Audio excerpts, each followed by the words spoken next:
Welcome to CLC judicial. यह part 42 CPC का volume 8 है। इस बार हम लोग बिहार जे के लिए फ्री ऑफ कॉस्ट मॉक करवा रहे हैं। अगर आप हमारे साथ जुड़कर अपने सपने को साकार करना चाहते हैं तो हमें 9262810582 पर अपना नाम और BGS इंटरव्यू लिखकर व्हाट्सएप कर दीजिए। आपको इंटरव्यू वाले बैच में जोड़ दिया जाएगा। ये हम लोग इस बार सब्जेक्ट वाइज मॉक भी करा रहे हैं और एक कंपोजिट मॉक भी करा रहे हैं। तो आप किसी भी वीडियोज को स्किप मत कीजिएगा, इन सारे वीडियोज को देखिए और यह आपके लिए काफ़ी हेल्पफुल हो सकता है। अंत में अगर वीडियो अच्छा लगे तो वीडियो को लाइक, चैनल को सब्सक्राइब और इसे ज़्यादा से ज़्यादा शेयर कीजिएगा। और अगर इनकेस आप कैंडिडेट नहीं हैं तो आपकी जानकारी में कोई अन्य कैंडिडेट हो तो उन तक इस वीडियो को पहुंचा दीजिएगा। तो आइए देखते हैं ये पार्ट 42 CPC का वॉल्यूम 8। अब हम लोग स्टार्ट करेंगे। राघवेंद्र कहाँ बीच में एब्सेंट हो गया था? वीडियो देख रहे हैं। वीडियो से हेल्पफुल है special mock session subject wise. दो तीन वीडियो देखे हैं इधर। हाँ, देखे क्वेश्चन आप पूछते हैं, बता पाए, दिमाग में आता तो ठीक है, नहीं तो किताब से देख कर लेते हैं। रामप्रीत, ये जो सब्जेक्ट वाइज मॉक चल रहा, तारीफ के तौर पे नहीं और हाँ में हाँ नहीं मिलाना है। हम लोग we are on a very big mission और यहाँ पे perhaps Priyanshu is my oldest student. Priyanshu, you there?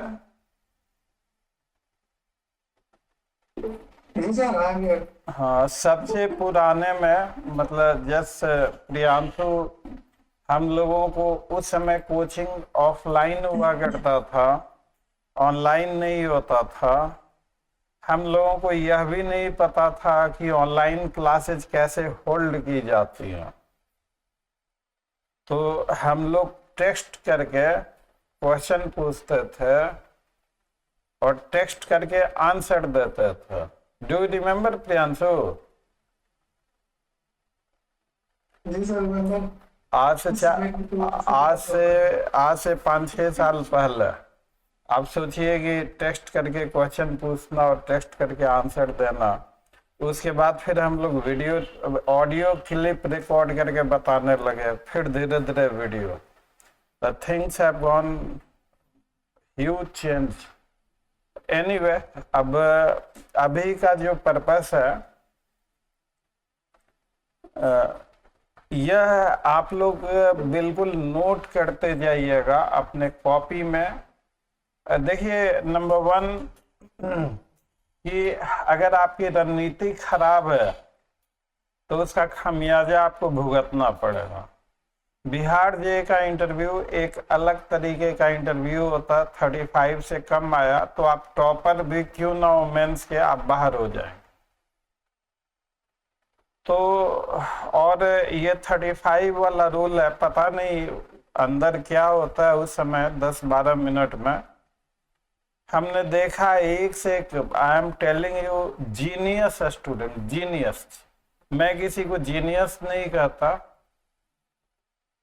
लेकिन मैं ये शब्द इस्तेमाल कर रहा हूँ। Genius student means he can answer properly, he knows, he has the best possible answer. और वैसा भी देखा गया कि जीनियस को 35 से कम आया। अब यह कह पाना कि व्हाट एक्चुअली वेंट रॉन्ग, जिस कारण से 35 आया, अब ये तो मैं नहीं बता सकता। अब चूंकि हमें भी अब जैसा फीडबैक मिलता है उसी पे हम एक अनुमान लगा सकते हैं।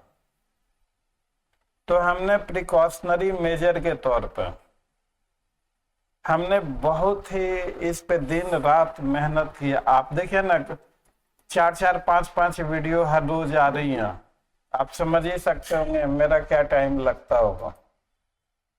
हमारे यहाँ बोर्ड ऑफ डायरेक्टर्स और बाकी मेंबर्स काफ़ी हॉट डिस्कशन भी हुआ। लोगों ने कहा कि आप यूट्यूब पे इंटरव्यू का वीडियो डाल देते हैं, यूट्यूब पे कोई भी कोचिंग वाला आंसर नहीं बताता, और आप आंसर बता रहे हैं, आप आंसर बताएंगे तो हमारे बिजनेस का क्या होगा। हमने उन चीज़ों की परवाह किए बगैर, आप देखिए आंसर सब बता रहा है। सब्जेक्ट वाइज मॉक इस तरह से कि कहीं भी आपको यूट्यूब पे नहीं मिलेगा सारी चीज़ें कवर कर। तो हम लोग ये सारी चीज़ें एक मिशन के तौर पे स्टूडेंट वेलफेयर के लिए कर रहे हैं, डिस्पाइट अपोजिशन। वो कैसे हम लोग कर रहे हैं वो मैं जानता हूँ। अब क्वेश्चन इज दिस कि इतनी बड़ी कुर्बानी देने के बावजूद अगर ये वीडियो आपके लिए हेल्पफुल है तो आवर मिशन इज सक्सेसफुल। इसलिए प्लीज आप दिल खुश करने वाली बातें नहीं कीजिएगा। अगर आपके दिल में थोड़ी भी रिस्पेक्ट है हमारे लिए तो उस रिस्पेक्ट के मद्देनजर आप जेन्युइन चीजें और न्यूट्रल चीजें बताइएगा। मैं जस्ट एश्योर होना चाहता कि देखिए, आप इस समय अगर किताबों को पढ़ेंगे तो साइकोलॉजिकल और काउंटर प्रेशर काम करेगा। इस समय आपको किताबों को नहीं पढ़ना है। किताबों को पढ़ेंगे तो शॉर्ट आंसर नहीं निकल पाएगा। किताबों को पढ़ा तब जाता है जब आप मेंस दे रहे हैं। मेंस में आपको 4 पेज 5 पेज लिखना है।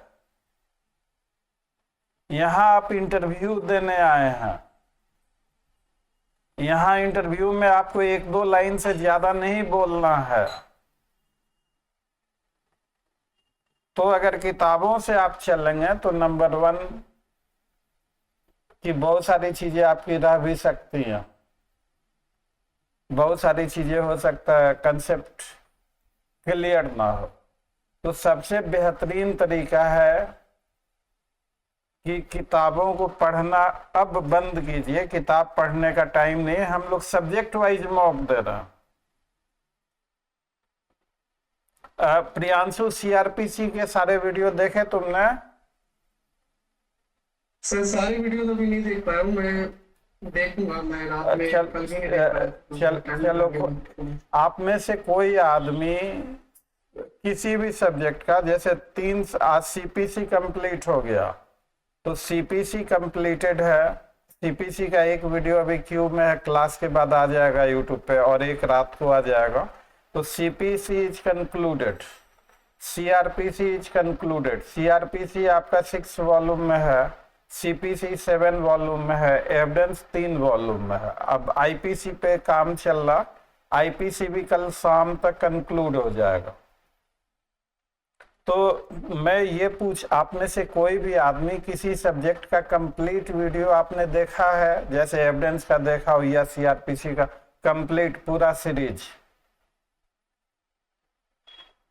यस सर, सीआरपीसी और सर हिंदू लॉ। सीआरपीसी और हिंदू लॉ। तो देखिए, मुझे ऑनेस्ट चीजें बहुत पसंद है। मैं आपसे एज ए कैंडिडेट सिर्फ ये जानना चाह रहा हूँ कि सीआरपीसी करने के बाद क्या आपके इंटरव्यू के लिए सीआरपीसी की तैयारी अच्छी हो जाएगी या नहीं होगी, या कोई ऐसी चीज जो हमने छोड़ दिया हो सीआरपीसी में इंटरव्यू के पर्पज से। फ्रैंकली बताइएगा, आई नीड योर हेल्प। मैं आपका व्यू नहीं पूछ रहा हूं कि क्या सीआरपीसी के सारे टॉपिक को हम लोगों ने कवर किया है या कुछ छोड़ दिया है उसमें इंटरव्यू के पर्पज से।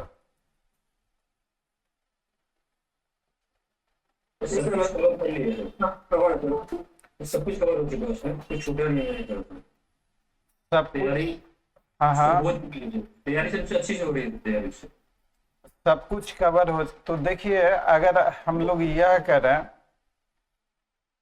कि हम लोग किताब पढ़ना बंद कर दें, आप साथ में बेयर एक्ट रखिए, वीडियोज को बगैर स्किप किए हुए सुनिए, क्वेश्चन जो पूछा जा रहा है उसको भी लिखिए, उसका आंसर भी लिखिए। क्वेश्चन लिखने के बाद और आंसर, अब देखिए आपकी जितनी उम्र होगी उससे ज्यादा तजुर्बा है।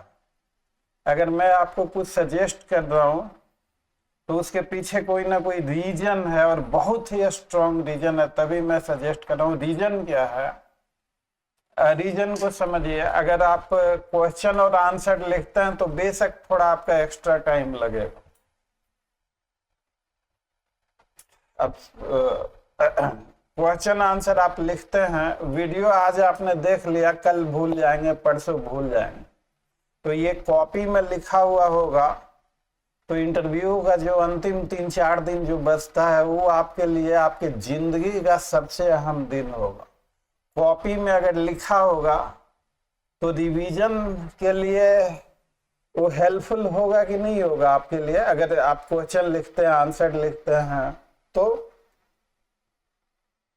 क्या ख्याल है? हेल्पफुल होगा सर।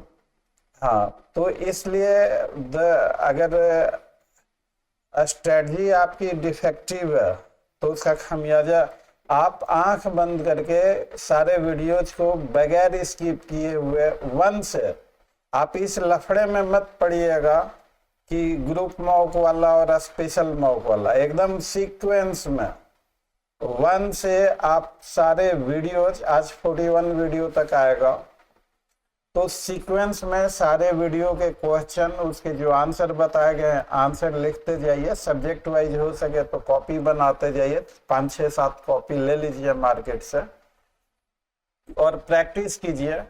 आप अभी किताबों से पढ़ के आप तैयारी नहीं कर सकते। वीडियो जिस तरीके से बनाया हुआ, वीडियो से आपको ये फायदा है कि आपको इंटरव्यू के लिए क्या पढ़ना है और क्या नहीं पढ़ना है।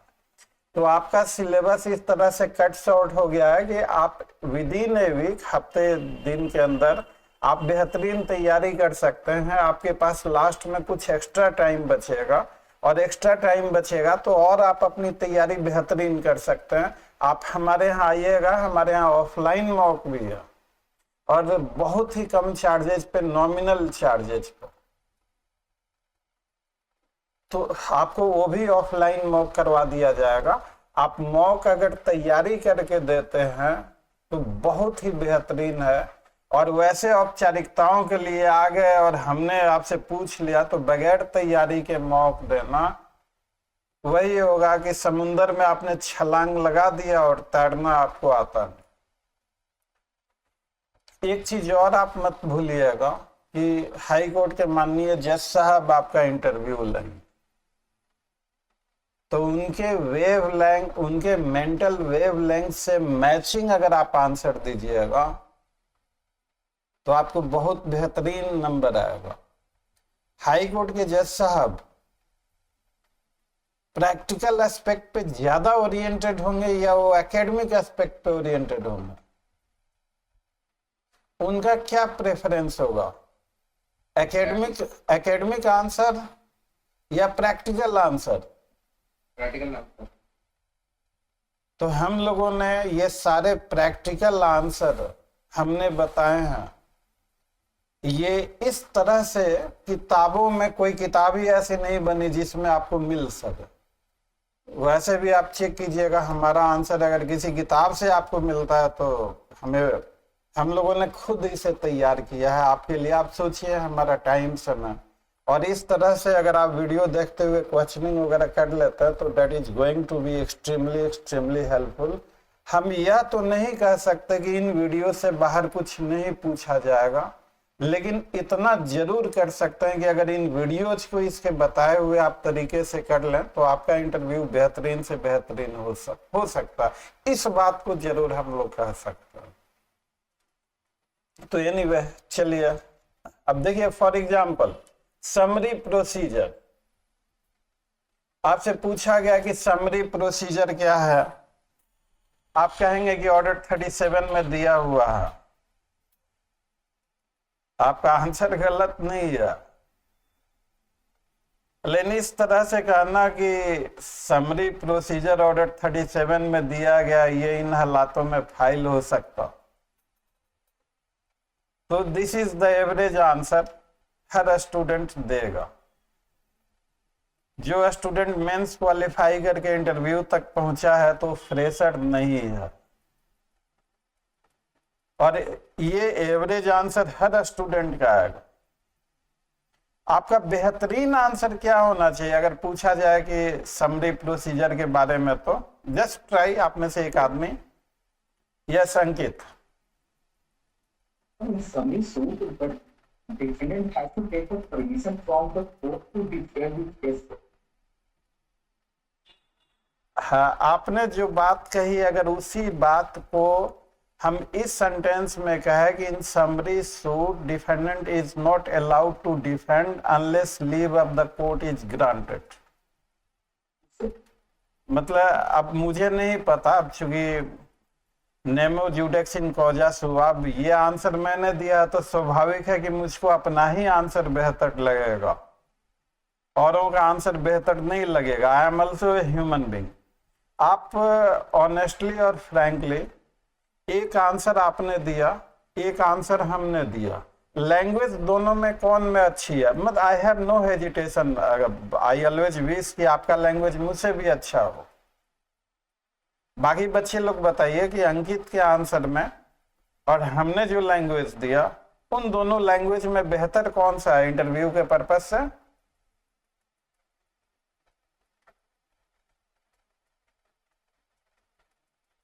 I said in summary suit defendant is not allowed to defend the suit unless leave of the court is granted.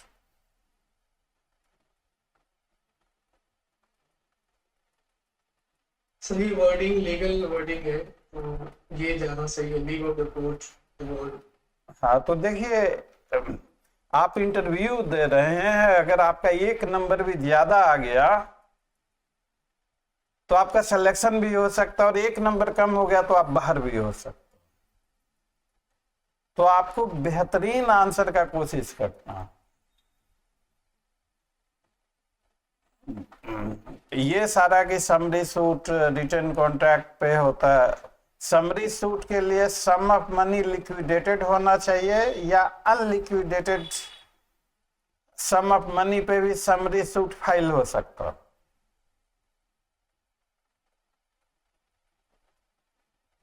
Liquidated होना चाहिए सर लिक्विडेटेड होना चाहिए सर।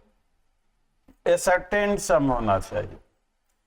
सेट ऑफ के लिए सम लिक्विडेटेड होना चाहिए या अनलिक्विडेटेड होना चाहिए? लिक्विडेटेड होना चाहिए सर। इसमें दो तरह का, अगर लीगल सेट ऑफ की बात की जाए सर तो वहाँ पे certain some of money perfect perfect. Setup में लिक्विडेटेड शब्द नहीं इस्तेमाल किया गया है, एसर्टेन्ड शब्द का इस्तेमाल किया गया है। और हमारे सीपीसी में लीगल सेटअप की बात की गई है। क्या इक्विटेबल सेटअप की भी बात की गई है? नहीं। तो equitable setup is based upon equity and it has been allowed also applicable. ये बताइए कि what are the grounds on which court may grant leave to defendant to defend the suit under order 37? किन grounds के आधार पे court defendant को leave to defend grant कर सकती है? The first ground is that sir, the defendant satisfies the court that he has a reasonable ground and that then he must be given chance to finish it. And the second one is he raises a tribal issue, and on such basis he needs to be given this set of people. आपके पास बेहतर answer है, आपने बेहतर answer दिया है, बहुत ही अच्छा answer दिया है, लेकिन जितना बेहतर आंसर दिया है आपका प्रेजेंटेशन उतना ही खराब दिया। आपको सीधा कहना चाहिए कि defendant has to establish a triable issue. unless and until tribal issue is established, no leave can be granted.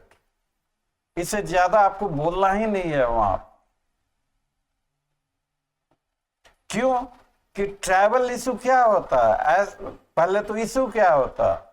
Disputed fact, मतलब one party alleges it and other party denies it, तब ये इशू बनेगा।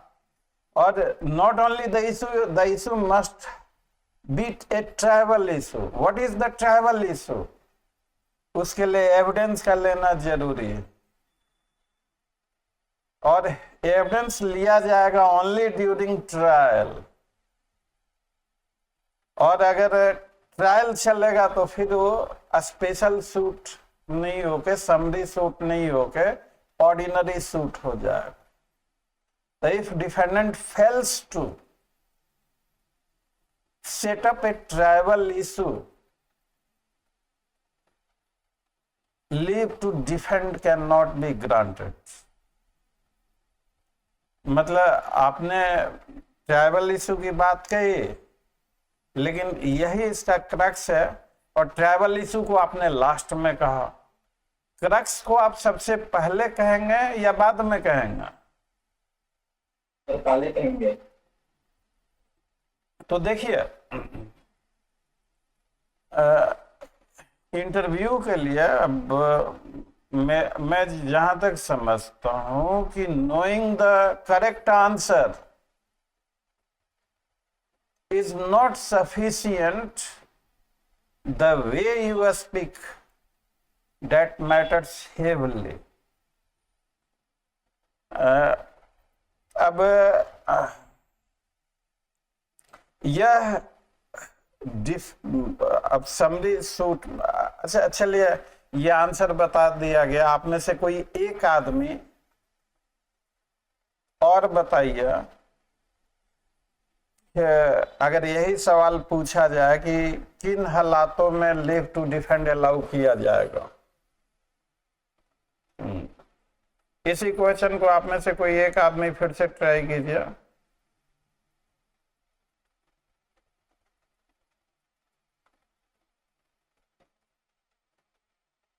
बोलिए।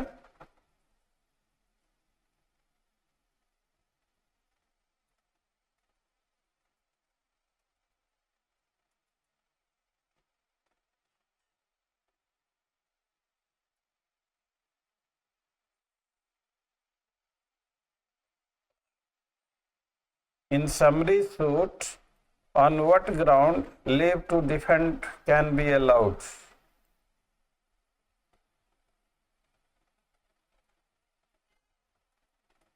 इसको नहीं बोल पाएंगे? Just sir, when the defendant raises a substantial defense and a issue which is a tribal. Substantial defence जो आपने ऐड किया, ये ड्राफ्टिंग पे मत जाइए। हम लोग जो ड्राफ्टिंग करते हैं, प्लेडिंग करते हैं, तो उसमें बहुत सारी चीज लिख देता है, तो एक आदत सी बन जाती है। उन चीजों को भूलते हुए ट्राइबल इशू आपने सब्सटेंशियल डिफेंस कह दिया। आपका आंसर गलत नहीं है, लेकिन सब्सटेंशियल डिफेंस पे सब्सटेंशियल डिफेंस बोलकर आप उनको इनवाइट कर रहे हैं कि वो आपसे अगला क्वेश्चन पूछें कि व्हाट इज सब्सटेंशियल डिफेंस। आप अब आप आ जाइए, आप सोचिए सब्सटेंशियल डिफेंस क्या होता है। आप अगर उसको बोल सकते हैं sir, the defence which has a potential to dilute the claim taken by the plaintiff. अब इस पे अगर आप ये समझते हैं कि आप उनसे आगे निकल के उनको सेटिस्फाई कर देंगे, तो आप ऐसा कर सकते हैं, लेकिन मैं कभी सजेस्ट नहीं करूँगा कि वो 10 से 12 मिनट का बहुत ही क्रूशियल समय होता है। पर ये ट्राइबल इशू जो वर्ड है, ये बेरट की लैंग्वेज है क्या? पढ़िए, निकालिए 37।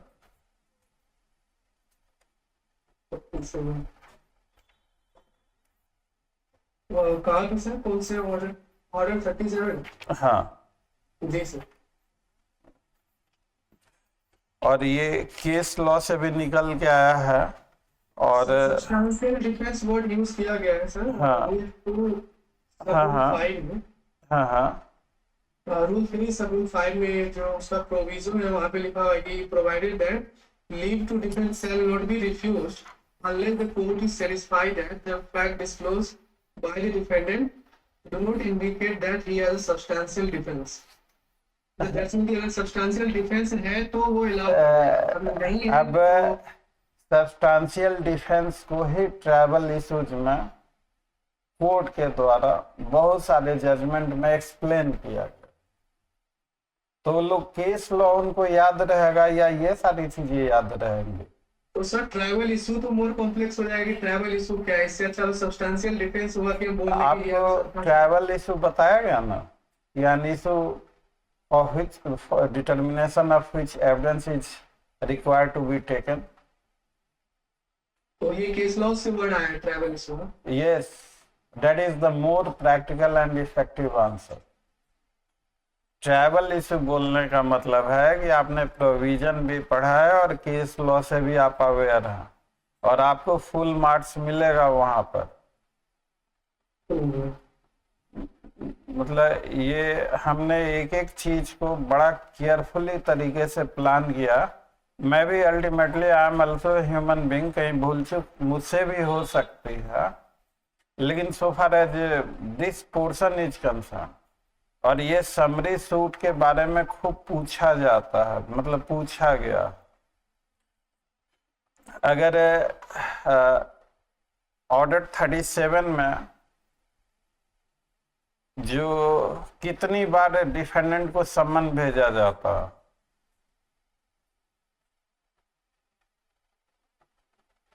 सर 2 बार मिल जाता है, एक होता है अपीयर एंड सेकंड है to further judgement. Once it is sent summons for appearance, summons for appearance भेजा जाएगा तो डिफेंडेंट को कितने दिनों के अंतर्गत अपना अपीयरेंस मार कराना पड़ेगा? 10 days। और उसके बाद summons for अगर defendant if fails to get his appearance mark तो उसका कंसिक्वेंस क्या होगा? तो सर वो 10 days के भीतर वो जजमेंट सम्मन पर जजमेंट चला वो नहीं आता है। अगर आप पुट इन अपीयरेंस ही नहीं अगर डिफेंडेंट मार कराएगा तो allegation in the suit shall be deemed to be admitted, and if allegation in the suit is deemed to be admitted that means ex parte हो जाएगा। एक्स पार्टी हो जाएगा या कोर्ट में pronounce a judgment under order 12 rule 6 on the basis of admission. Sir अगर वो appear नहीं होता है तो नॉन अपीयरेंस को एडमिशन माना नहीं जा सकता है, प्लेंट के आधार पे वो जजमेंट प्रोनाउंस कर सकता है। अगर allegation in the if the allegation in the plaint is deemed to be admitted तो क्या उस deemed admission पे can court pronounce a judgment or not? जी सर, ऑर्डर 12 रूल 6 में एडमिशन जजमेंट ऑन एडमिशन। जी सर। तो defendant को हर हालत में put in appearance within 10 days of service of the summon मार करवाना है। अगर डिफेंडेंट ने मार करा दिया तो plaintiff requires again to serve the defendant with summons for judgment or summons for judgment rule 4A appendix B और summons for appearance form number rule हम गलत बोल दिए, form number 4A है appendix B में और summons for appearance form number 4 है। और अगर डिफेंडेंट को समन्स फॉर जजमेंट किया तो फिर क्या करना पड़ेगा डिफेंडेंट को? सर उसको within 10 days leave to defend के लिए अप्लाई कर सकता है। विद इन 10 days ही has to file leave to defend application. जी सर। अगर और उसी leave to defend only duty into many cases supreme court में और various high court into many cases court की सिर्फ यही ड्यूटी है कि जो ground raised by defendant whether for which commencement of trial is necessary or not, तो ग्राउंड कोई ऐसा हो जिसके लिए एविडेंस की जरूरत, अगर if the court is satisfied that yes there is a triable issues, तो वैसी स्थिति में क्या होगा? समरी सूट ऑर्डिनरी सूट के तौर पे चलेगा and defendant is allowed to file written statement. उसके बाद जो ऑर्डिनरी सूट का प्रोसीजर है वो चलेगा, framing and settlement of issues. What is the third stage of civil suit?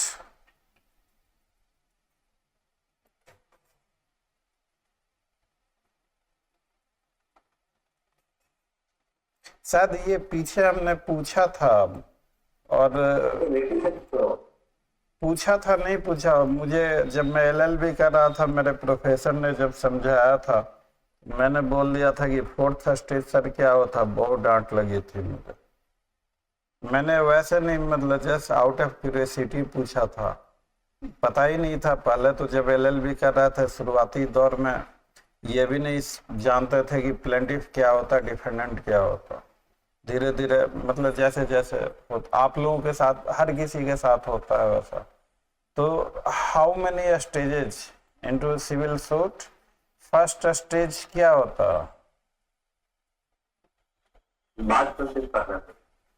First stage हाँ, वाद को प्रस्तुत करना, institution of plaint. Second stage summon को निकाला जाना, उसका कानून या फाइलिंग ऑफ रिटन स्टेटमेंट। नहीं सर, वो तो थर्ड हो जाएगा। वो थर्ड होगा या थर्ड होगा framing and settlement of issues.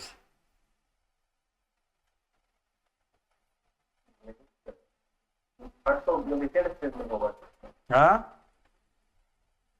Written statement होगा तब ना फ्रेमिंग। सेकेंड स्टेज जब रिटन स्टेटमेंट फाइल होता है तो after filing written statement court gives you a date not later than 15 days for framing and settlement of issues. And on third stage, issues are framed and settled. And third stage is also known as first hearing of the case. क्या first stage में hearing नहीं होती when suit is instituted, या hearing केवल third stage में ही होगी और वो फर्स्ट हियरिंग होगा? पहला स्टेज में भी हियरिंग होता है तो पहला स्टेज में दोनों पार्टी है नहीं कि हियरिंग होगा? हियरिंग नहीं हो सकता। Hearing is possible when both the parties are present. First stage में तो only plaintiff is present, defendant is not present. He has to be issued a summon for his appearance. First stage is institution of suit. Second stage is filing of written statement. And third stage is framing and settlement of issues. Third stage is known as first hearing of the case. First hearing of the case. Can court personally examine the parties?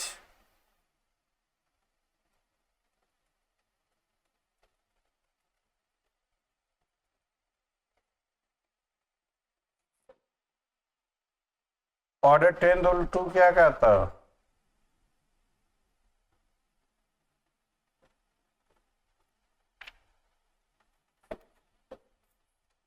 Sir, oral examination of parties? Yes.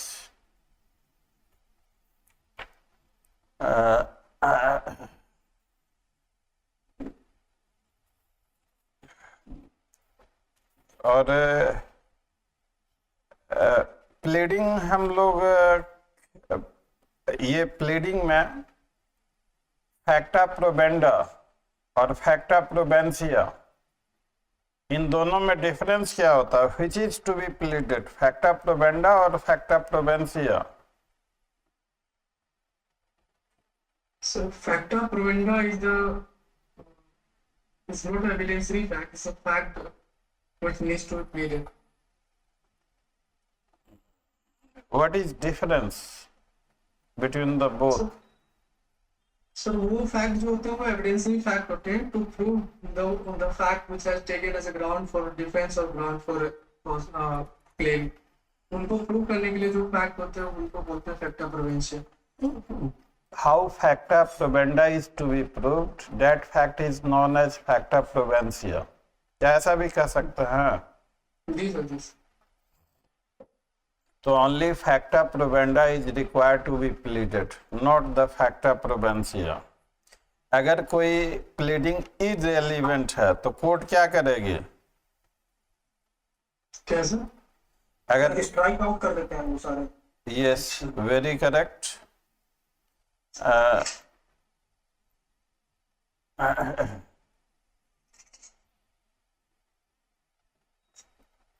अगर आपने कोई fact plead नहीं किया है तो can you raise that fact into argument? No sir. Why? Because sir, as per the rule of the CPC that suit will only decided on the basis of fact taken in the pleading. What is beyond, ये answer अभी नहीं आया है, ये थोड़ा सा एक question से दूसरे क्वेश्चन, दूसरे से तीसरा, माई टारगेट की ये सारा का सारा आपका क्लियर कर दो. इसको बैठ के आप 2-4 घंटे पूरा कहीं पढ़ेंगे तब जाके होगा, यहाँ 5-10 मिनट में हो जाएगा. What is beyond pleading?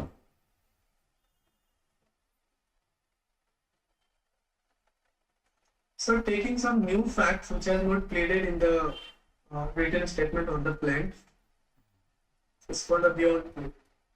So question is this, pleading is very very vital to conduct of litigation. If a fact is not pleaded, court is under no obligation to entertain such plea later. If court entertains such plea, then that will amount entertaining the case beyond pleading. Court also cannot entertain such plea under inherent power. Unless a fact is pleaded, it cannot be argued. Unless a fact is pleaded, court cannot consider it. So therefore, क्या हम लोग पढ़ते हैं pleading must include all material facts? जी sir. Sir यहाँ पे doubt है sir, material fact अगर plead नहीं कर रहे हैं तो उसको कोर्ट अलाउ नहीं करेगी, ओरली आप बाद में उसके लिए एविडेंस दे रहे हो. लेकिन सर अगर प्रोपोजिशन है, मटेरियल फैक्ट नहीं है, तो अगर उस प्रोपोजिशन को अगर प्लीड नहीं किया तो क्या उसके लिए आपको फैक्ट प्लीड करना है या लॉ प्लीड करना है? सर फैक्ट प्लीड करना है, लॉ भी नहीं करना. तो प्रोपोजिशन लॉ का पार्ट होगा या फैक्ट का? Proposition is the which provides the detail about the material fact. Proposition details about the material. अगर वेक प्लीडिंग है, प्रोपोजिशन नॉर्मली यूज होता है pertains to law. A factual proposition भी sometimes that is used. CPC में इस तरह से नहीं लिखा गया है, सीपीसी में बस इतना ही लिखा गया कि all material fact is required to be pleaded unless the fact is pleaded court can not consider those fact. अब सिंपल क्वेश्चन इज दैट कि you do not need to plead the law, court is expected to know the law. It is the court which has to apply the law. Your duty is only so far as pleading the fact only.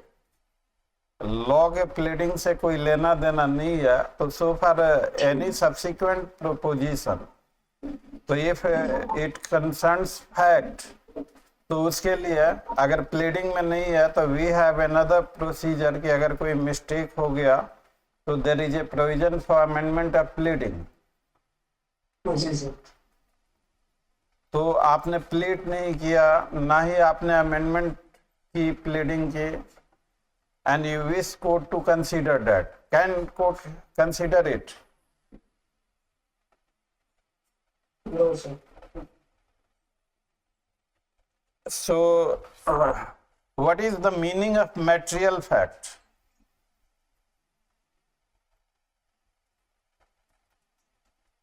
So material facts are those facts on which plaintiff the plaintiff's claim is based on and the defendant's defense is based on. In material fact, it is not defined. All fact upon which the plaintiff cause of action is based. केवल एक तरफा ही बोलेंगे plaintiff cause of action और defence of the defendant is based, Defense of the defendant is based, right, sir? दोनों बोलेंगे या एक तरफा बोल देंगे? दोनों सर। तो पूछा जाता है कि what are rules of pleading, तो आप बोलेंगे कि to plead the fact not the law. क्या मुझे नहीं आता है, आप बताइए, टू प्लीड द लॉ कि टू प्लीड द फैक्ट, क्या होता है प्लीडिंग में? To plead the facts. Are you sure ना भाई? हम नोट कर लें। चलिए, हंसी मजाक है, थोड़ा हंसी मजाक से आप कंफ्यूज तो नहीं होते हैं ना? No sir. लाइटर मोड में चलेगा? लाइटर मोड में। Yes, sir. Absolutely, sir. और दूसरा है कि material fact must be pleaded. अगर मटेरियल फैक्ट प्लीड नहीं किया गया है तो आप अमेंडमेंट कीजिए। आपने ना ही मटेरियल फैक्ट प्लीड किया, ना आपने अमेंडमेंट किया, बाद में आप चाहते हैं कि उस फैक्ट को आप लेके आए। क्या आपको कुछ element of constructive res judicata, the ground of attack और defence was required to be taken but it was not taken? अगर सिंपल शब्दों में कहें तो explanation for the basic and the most vital rule is unless a fact is pleaded court cannot hear you. अगर हम लोग कभी कभी कहा सुनते हैं कि judgment beyond pleading, fact beyond pleading, तो ये जजमेंट बियॉन्ड प्लीडिंग और फैक्ट बियॉन्ड प्लीडिंग ये क्या होता है? मतलब फैक्ट कुछ और है, जजमेंट कुछ और है, that become judgment beyond pleading. A fact beyond pleading तो एक ऐसा फैक्ट जो प्लीडिंग का पार्ट नहीं है, तो अब आ रहा है। तो first rule is to plead the fact not the law, second rule is to plead the material fact only, third rule is to plead the fact only not the evidence. क्या pleading में evidence भी plead किया जाता है? No sir, evidence can not be pleaded. Pleading explanatory होना चाहिए, detail होना चाहिए या कंसाइज होना चाहिए? कंसाइज। कोई चीज डिटेल में अच्छा है या कंसाइज में अच्छा?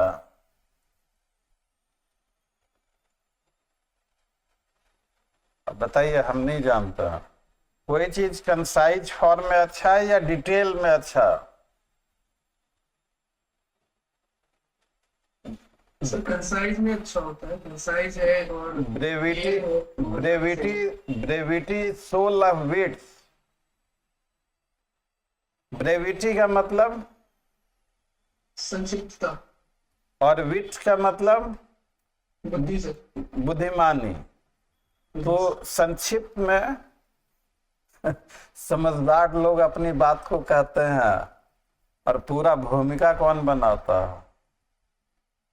अब चलिए, अब आगे नहीं ये हम लोग जो ड्राफ्टिंग वगैरह करते हैं, तो the accompanying application may kindly be considered as part and parcel of that accompanying petition, and the same is not being repeated herein for the sake of brevity। ये लिखते हैं हम लोग, कोई एप्लीकेशन वगैरह लगाते हैं तो the plaintiff has filed the accompanying suit and plaintiff seeks leave of the court to refer to and rely upon the averment made therein, as such the same is not being repeated herein for the sake of brevity। Priyanshu, तुम तो litigation में वैसा लिखते हो नहीं लिखते हो? जी sir, लिखते हैं।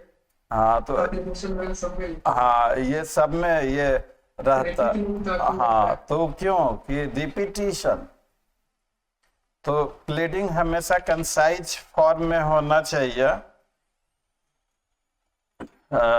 और अगर प्लीडिंग में कोई मिस रिप्रेजेंटेशन, फ्रॉड या ब्रीच ऑफ ट्रस्ट, ये सारी चीजें हैं, तो उनका पार्टिकुलर डेट वगैरह के साथ देंगे, या क्यों लिख देंगे कि मिस रिप्रेजेंटेशन गोल मटोल?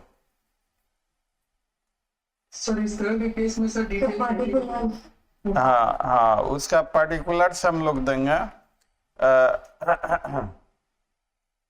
प्लीडिंग का पर्पस क्या होता? What is the purpose of pleading? to know about the nature of the opponent, किसको? केस का नेचर समझने के लिए। यस, दोनों को।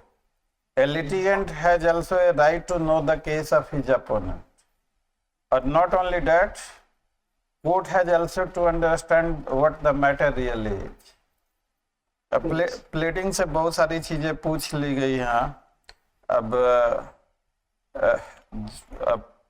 अमेंडमेंट ऑफ प्लेडिंग कब तक हो सकता है?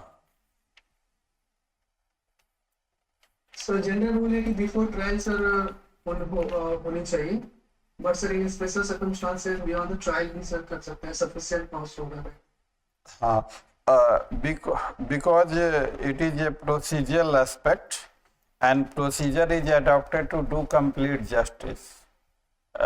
वर्ड शैल यूज किया गया है, लेकिन सुप्रीम कोर्ट ने कहा कि ये प्रोसीजरल एस्पेक्ट है, और ये procedure has not to be restrictive, a procedure has to be liberal in order to do complete justice। और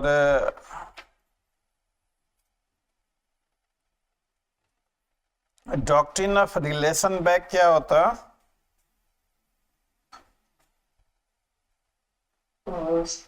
सर इसके अनुसार ये होता है कि अगर सेटिस्फाइड हो जाती है एक्स पार्टी विक्ट्री, तो सर वहाँ पे उसे जिस स्टेज से उसको डिफेंस स्ट्राइक आउट किया गया था, वहां से उसकी सुनवाई होगी। हाँ, और प्लीडिंग भी अगर अलाउ हो गई तो शुरू से ही, if the amendment of pleading is allowed, doctrine of relation back मतलब बैक से ही उसको माना जाएगा। ये प्लीडिंग पे रूल ऑफ रेस जुडिकाटा अप्लाई होता है या नहीं? जी सर, अप्लाई होगी। रेस जुडिकाटा एक सूट के डिफरेंट स्टेज पे भी अप्लाई होती है, सेम सूट पे प्लीडिंग पे भी अप्लाई होगी। और ये इस क्वेश्चन को नोट कर लीजिए। अमेंडमेंट ऑफ प्लीडिंग एक बार रिफ्यूज कर दिया गया कुछ और फैक्ट पे, दूसरा amendment application on some other fact, दोनों में। और अब क्वेश्चन इज दिस कि res judicata of course applicable at different stages of suit, so on same cause of action res judicata will apply, but there has been a change into the circumstances. तो res judicata apply करेगा नहीं करेगा? नहीं sir, वो तो बिल्कुल नहीं। Race judicata concept ही है कि सेम कॉज ऑफ एक्शन से होना चाहिए। हाँ, रेस जुडिकाटा का टेस्ट क्या होता? सर सेम पार्टी और सेम पार्टी होनी चाहिए सर, और metal directly and substantially in issue जो प्रीवियस सूट में वो फॉर्मल सूट में भी वही हो। ये आप इसेंशियल बता रहे हैं रेस जुडिकाटा का या टेस्ट बता रहे हैं? टेस्ट सर ये होता है कि डिग्री सर पास हो सकते हैं, पढ़ा तो सर इसमें टेस्ट कुछ है याद नहीं है सर। एनी ऑफ यू कल पूछा था what is test of race judicata? Yes, sir. क्या है test? It is to be decided upon identity of title. This means nature of dispute decided on matter of a dispute issue. Ram Govinda versus Bhakta Bala के केस में पाया। Absolutely correct and perfect. Res judicata के test में लोग क्या करते हैं, सब्जेक्ट मैटर ऑफ डिस्प्यूट को देखते हैं कि सब्जेक्ट मैटर डिस्प्यूट का क्या था। तो डिस्प्यूट बहुत सारा हो सकता, तो इसको समराइज किया गया राम गोविंदा के केस में। राम गोविंदा का case one of the leading case है। मेंस वगैरह के लिए तो ठीक है, लेकिन इक्का दुक्का केस भी याद रहना चाहिए इन केस अगर उन्होंने पूछ दिया तो। वैसे पूछे तो सुप्रीम कोर्ट ने उसमें कहा कि this is nature of the right litigated, मतलब किस तरह का litigation. Nature of the right means identity of the title, identity of title means what was litigated and what was adjudicated. It's not the identity of the subject matter. तो identity of title and identity of title means what right was litigated and upon that what was adjudicated. So that is the true test of res judicata. On what ground a plaint can be rejected?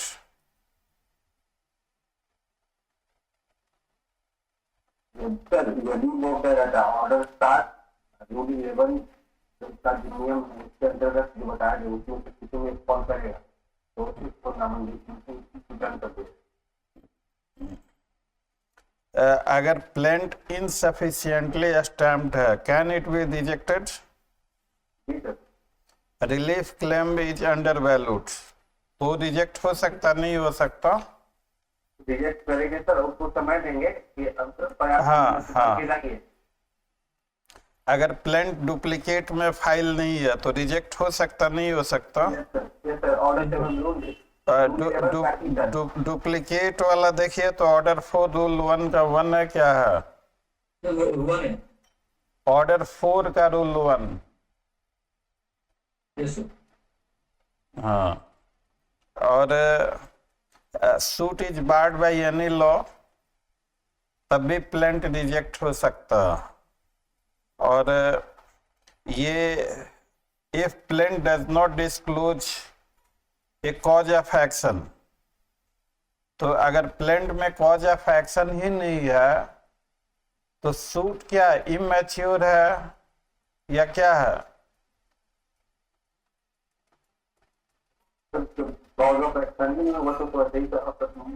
Suit is not maintainable, it is not mature. और effect of rejection of plaint क्या होता है?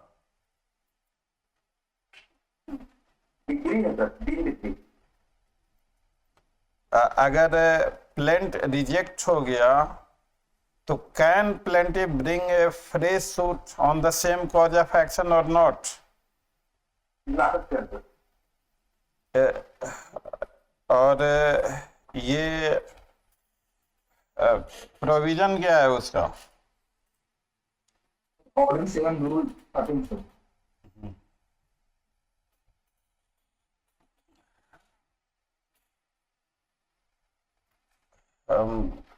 Rejection of plaint deemed decree है, तो is rejection of plaint deemed decree ji sir, और dismissal of plaint?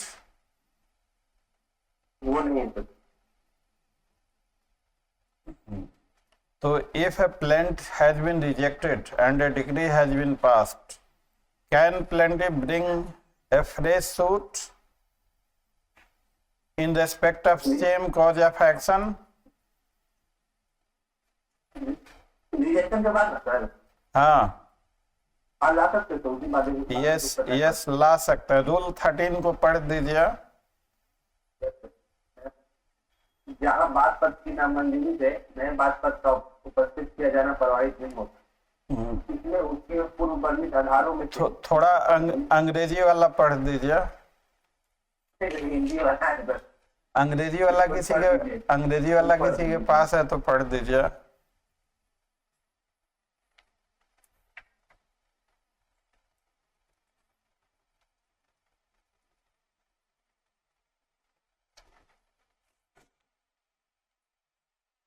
If any of you rule 13 वो आप ही के लिए पढ़वा रहे हैं।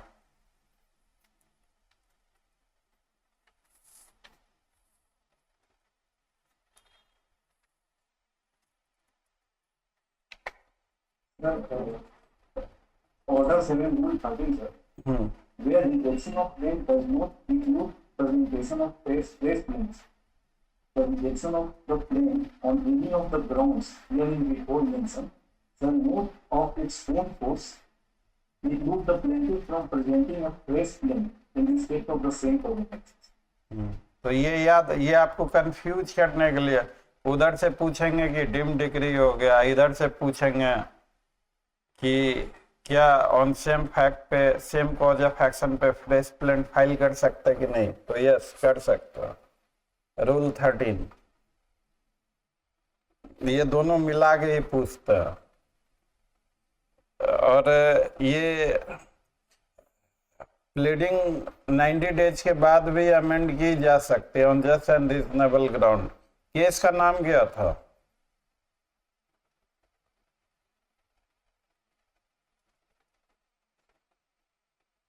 कैलाश वर्सेज,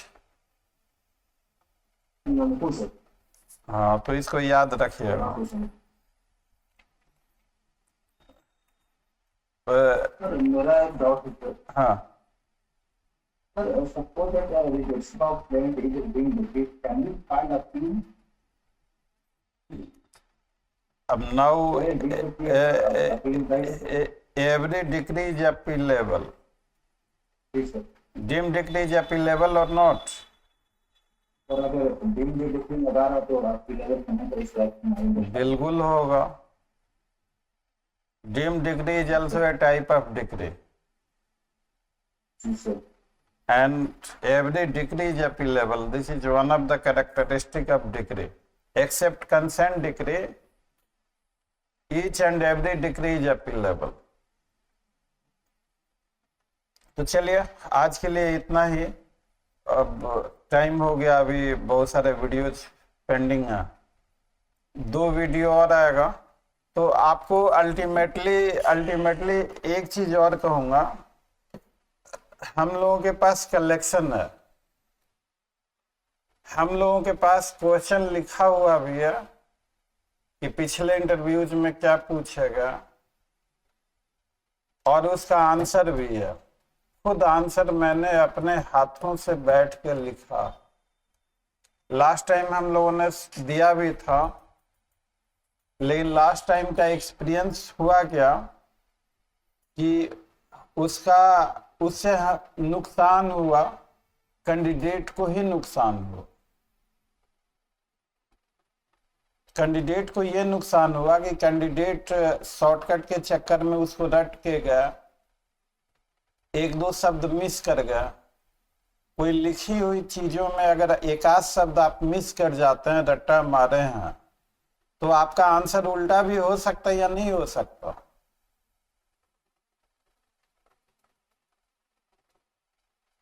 अगर लिखा हुआ आंसर आपको मिलता है और आप रट लिए हैं और उसमें से एक दो चीज मिस कर गया, तो आपका आंसर बिल्कुल उल्टा भी हो सकता।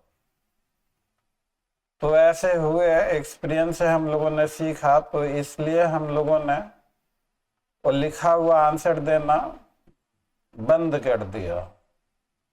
आपको आंसर एक्सप्लेन करना है, आपको अपना होमवर्क करना है, क्वेश्चंस को लिखने हैं, इनके आंसर। अगर ये आप होमवर्क करेंगे, क्वेश्चन को लिखेंगे, आंसर को लिखेंगे, तो दिस इज द बेस्ट। इसमें एरर के चांसेस नहीं होंगे। हम जो और उसमें ऐसी स्थिति में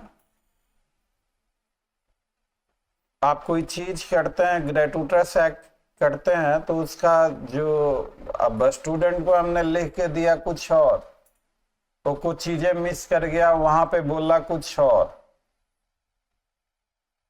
तो हम लोगों ने ये भी महसूस किया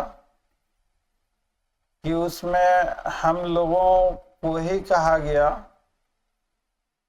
अब भाई अभी जमाना ऐसा नहीं है कि आपने क्या किया वो आप एडमिट करें।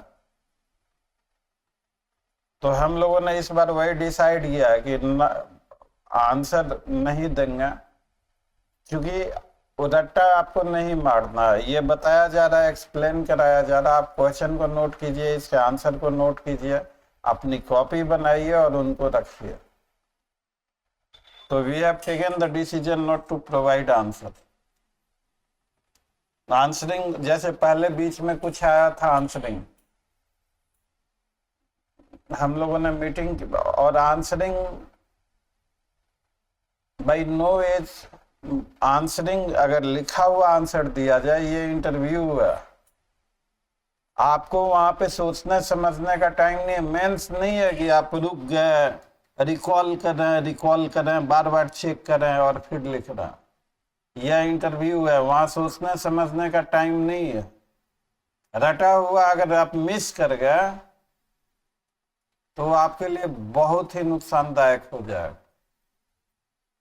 और इंटरव्यू आपका खराब हो। तो इसलिए रटना कभी भी नहीं है, और इसीलिए आपको समझाया जा रहा। ये अगर आप समझेंगे, कॉपी में क्वेश्चन नोट करेंगे, आंसर नोट करेंगे, तो एरर के चांसेस नहीं है, आपका बेहतर होगा, बहुत बढ़िया इंटरव्यू होगा। तो एनीवे, आज के लिए इतना ही। See you tomorrow. Thanks for attending session tonight. Good night. Sir.